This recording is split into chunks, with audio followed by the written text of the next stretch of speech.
Hello YouTube, and welcome back to the channel. This is week 3 of my training vlog. I didn't get to film quite as much as I wanted to this week with exams coming up, but to make up for that, I was able to get out to Joe's Valley with some friends of mine that work at the climbing gym with me. So yeah, it was a great week, and I'm excited to share it with you all.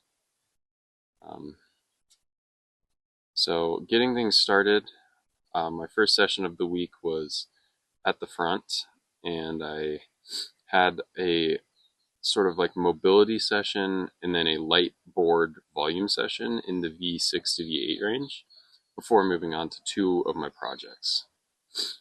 This project right here is called Flight of the Monarchs. It's a V10 at 45 degrees, and it was actually the first time I'd ever tried it, so I was really happy to do as well as I did.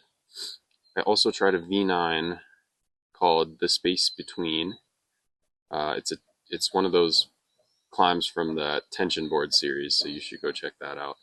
And I was able to get that one done, so got a V9 and almost a super hard V10 in one session, which I'm very happy about. Moving on to later in the week, I went to Joe's Valley, and you can see here the picture on the left is a picture of me from like a year ago, and I hadn't been back since then. So yeah, I was very excited to be out there.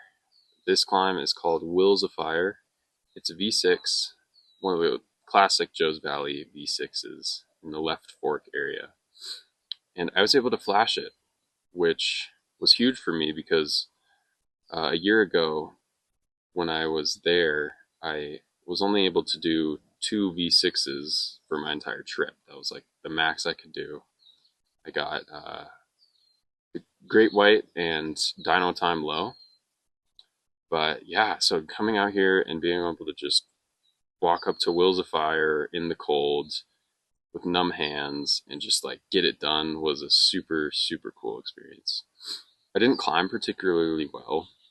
I was choppy and sort of like readjusting a ton, but like for a flash go, yeah, I can't really be complaining. Yeah, I was so psyched to flash that, and especially since like higher climbs and like more exposed top outs have been pretty mentally challenging for me in the past. So to just like push through that even with numb hands was a reassuring thing. Next, we headed over to the New Joe's area to a climb called Planet of the Apes. And here's a picture so you can actually see what it looks like. Yeah, my friend was not in the best position, but I ended up flashing this one too. So that's a V6 and a V7 flash in one trip in one day, which was really cool. Now, I also was climbing a little choppy, but it's a flash go, so whatever. And with this one, I was super proud of myself for committing to the mantle top out first try in the dark, with no lights, with numb hands.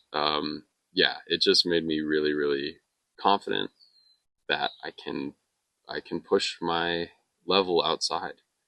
Because if I can flash things like Wills of Fire and Planet of the Apes, who knows what can happen if I actually put some dedicated sessions into a project.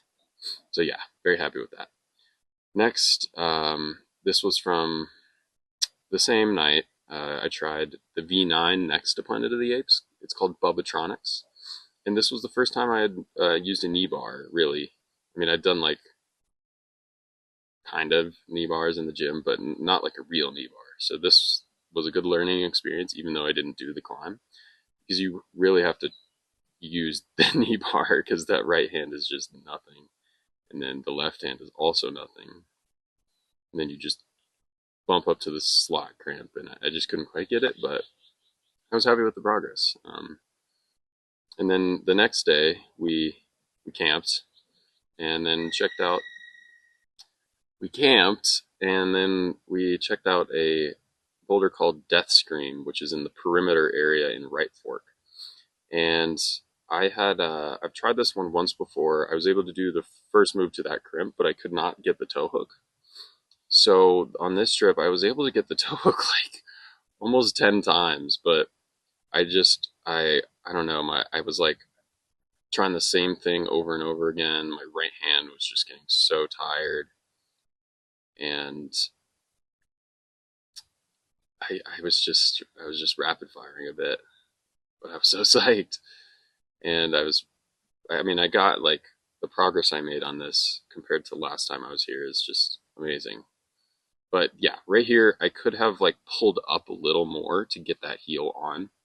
That's what I can't. I wasn't like getting it over the lip. So if I can engage a little more with my just like arms and get my hips up to get that heel in, I think I can do it. Well, I know I can because once I get the heel in, I've done the top through from that section. Um, so yeah, psyched. Really, really, really excited to go back and get Death Scream. I'm most likely going back this Friday. So yeah, if you're invested in the Send like I am, stay tuned for that. And otherwise, yeah, I look forward to making next week's video. I um, I do also want to start like not just recapping my sessions, more like giving sort of my philosophies behind climbing and what it means to me, stuff like that. And I think I'll get more comfortable opening up about just personal life stuff and that sort of thing as I make more videos. But for now, I'm enjoying just talking about my climbing, and if it evolves into something more than that, great. But I'm just really happy making these videos, and I hope you all enjoy.